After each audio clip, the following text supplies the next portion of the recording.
Hi, it's Ruth Ann Bowen with Wix Design Her, and today's tutorial we're going to dive right in on how to get started in your Wix website. And as you see here, I am actually not in the Wix editor. I am actually on a brand board because this is actually where you need to start when you're thinking about designing your website.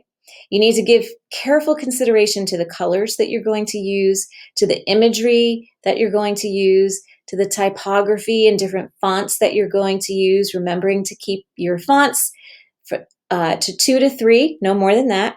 And also what kind of textures that you want to use to help add interest and depth to your site.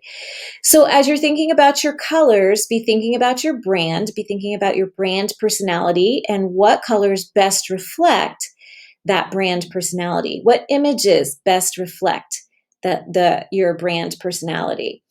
So do some research, head over to Pinterest and find some imagery and some color schemes that you really gravitate to. And then you can come back here. I am in Canva and you can create your own brand board. And what this will do is it will help you stay consistent throughout your website on each and every page, helping give your DIY that professional polish. So if you appreciate these tips and tricks for your DIY Wix website, please subscribe to my YouTube channel, Wix Design Her, and I will see you next time.